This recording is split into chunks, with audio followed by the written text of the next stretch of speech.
Step 1, we admitted we were powerless over our eating disorders, that our lives had become unmanageable.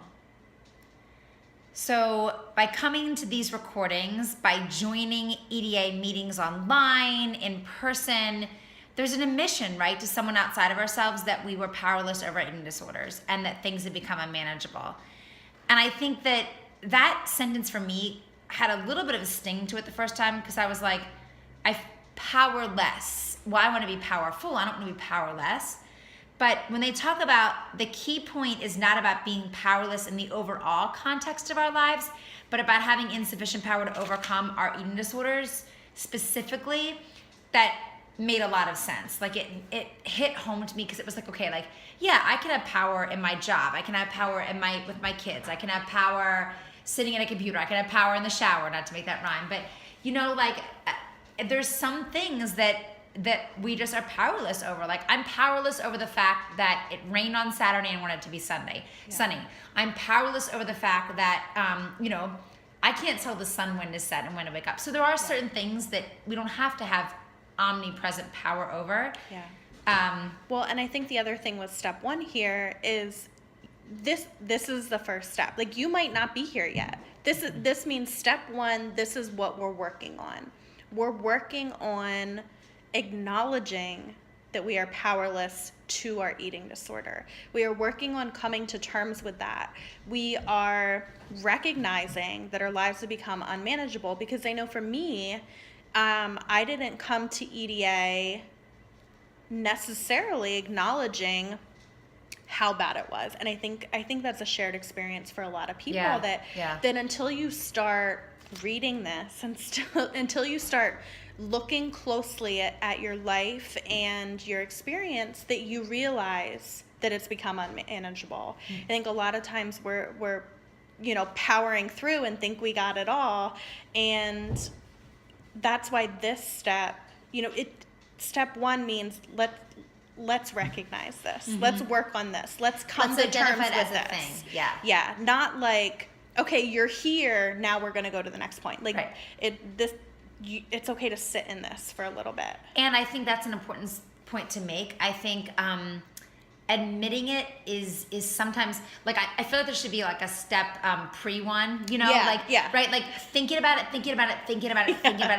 happens so long. And then I think once you finally... And trying so many things that don't work. Many things. And thinking like, this time. That's a pre-step one. Yeah. It's like preschool. It's like preschool. But here you are in kindergarten. Like, this is full day kindergarten. And it's admitting it. And I'll tell you that I admitted it to myself, like legit admitted it to myself a lot before I admitted it to someone else. Yes. So while it was seemingly obvious on the outside, the anorexia and the weight loss, I still wasn't admitting it to myself. I was still living in this false world where, like, it was going to be fixed by something other than me. Yeah. And so admitting my powerlessness over it was actually, to be honest with you, one of the hardest steps and one of the easiest steps, because by doing step 1, then you're available for the conversation for healing. You're available for the other 12 steps. And there was a lot of relief attached to it. There was a lot of relief attached to, like, oh, this isn't my fault. Like, I am powerless to this. There was nothing I could have done on my own to have changed this. So a big part of it, which we haven't talked about yet, but a big part of the steps is that you can't do it alone, that you do need a support system, that you do need to be open and honest about things. And there was some relief for me in giving it this weight, giving it this I don't want to say power, but saying this is a real thing, and this is something that I need to spend a lot of time and a lot of effort thinking about this, working through this, figuring out different ways of managing this, instead of the guilt trip that I think a lot of times we land on ourselves, or instead of just waiting for something to magically happen.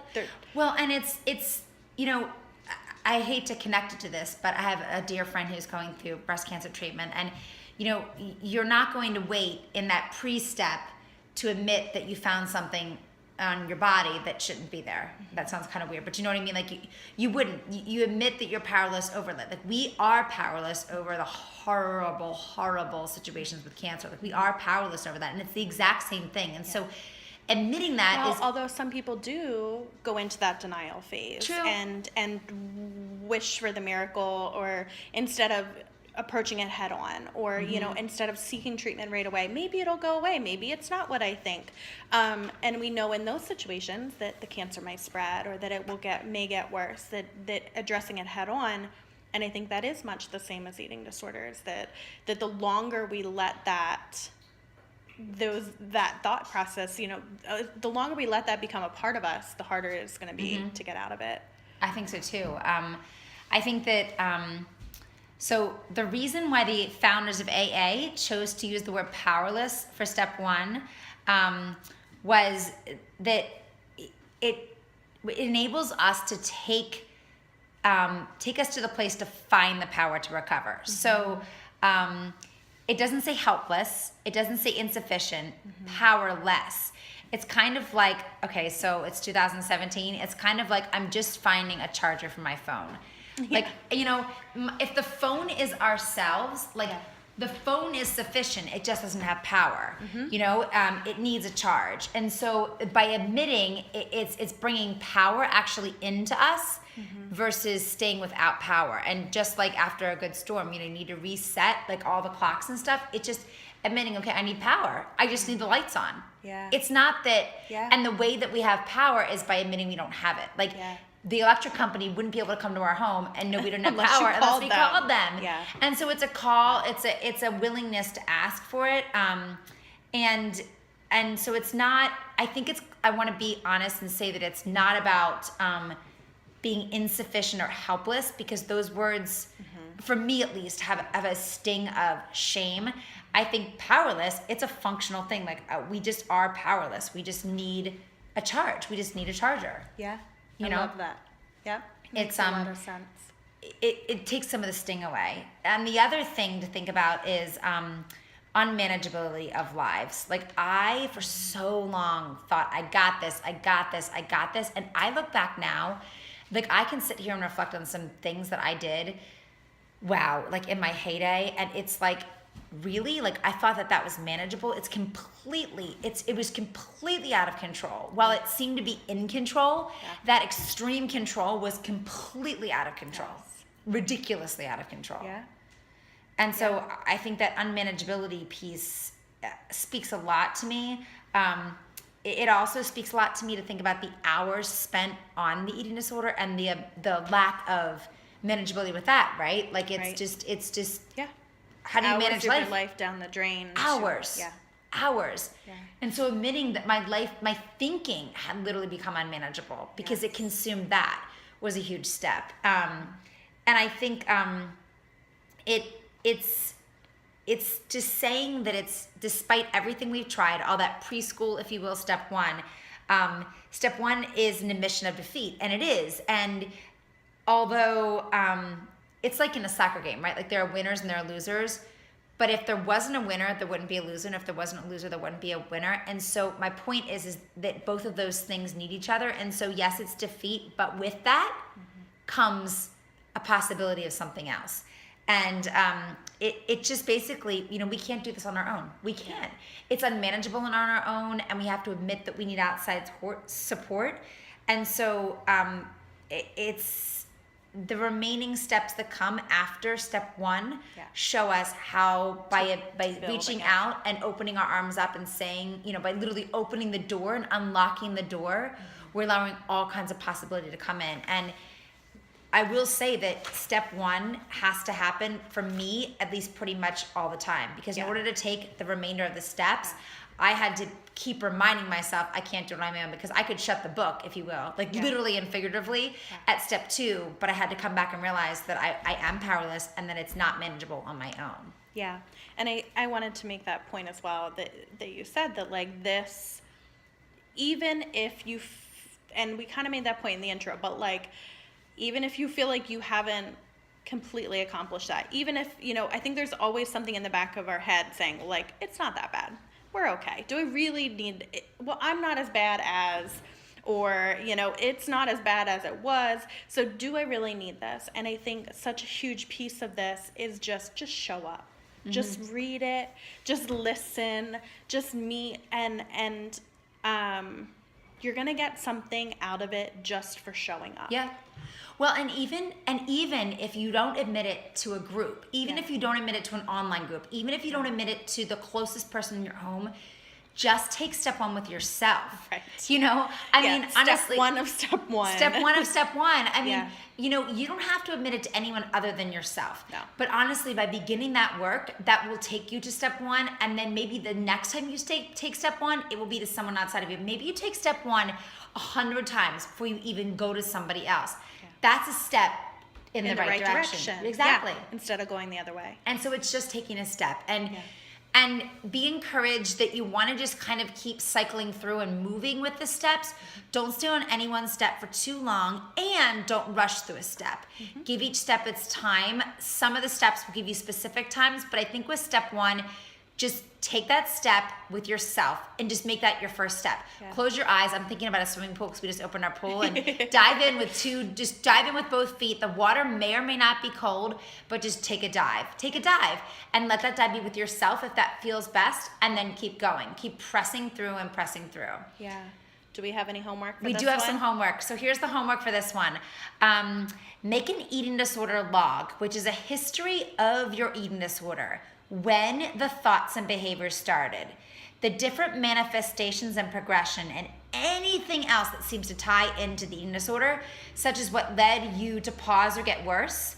This log will help you have a better understanding of how you took on the obsession with food, the symptoms, the weight, the body image, the use of anything like a pill or a laxative, a binge or restricting, any cycle. And so the goal of writing this eating disorder history log is to look at the who, the where, the why, the when, the how, starting way back. And upon reflecting on those things and just surely writing them down, not thinking about it in your head like I did for years, but literally taking a pen and a paper to it, writing that log gives a concrete marker to show moments in time when life became unmanageable, when it wasn't so manageable. Well, and I think it's therapeutic in and of itself too. I mean, journaling is just incredible in and of itself. And like you said, a lot of times these thoughts are swirling through our head, and they're building and just getting them on paper where they can just be there. You don't have to think about it. Or judge them. You can look at it if you want to analyze it and try to figure out what went where, or you can leave it there. And go on from it. Yeah. I think it's something that is worthwhile revisiting. I think it can be really eye-opening to see. You might see patterns, you might not. But I think the exercise in and of itself is very beneficial. And as you're going through that log, make a note of where and how you were powerless over your eating disorder. Include any of those unsuccessful attempts to do that preschool step one we talked about. Include any times when you tried to solve it on your own before taking step one. Include that on the timeline too, because it might show, well, I tried this fad diet, or I tried this approach, or I tried this doctor, and then I left 7 doctors. Just to really get it all down in paper. And history and writing is just magical. Magical. Yeah, and that's another thing. This is another thing to try. You've tried a lot of other things that didn't work, that might have made things worse. And we're here coming from experience. You said you're 4 years? 4 years in recovery, yeah. And this is something that has been huge for you. And in my short time, this has been huge for me as well. And so why not? Everything else, so even if you're here saying, well, this won't work, well, you tried other things that didn't work too. So just give it a go. History log. Add it on, yeah. Give it a go. And a little bit of beach reading as the second piece of homework. In the EDA Big Book, which is available through Amazon or online at eatingdisordersanonymous.org, check out Chapter 1, Giselle's Story of Hope. Also, Free at Last and A Life Solution.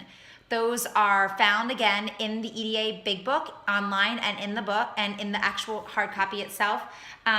just to keep an idea in mind of other people's perspective on how they took step one and moved through the minutia. Yeah, and to find any groups, whether it's online or in person or just resources, they can go to eatingdisordersanonymous.org. Perfect. Available anytime. We'll Thanks. talk to you on step Stay 2. tuned.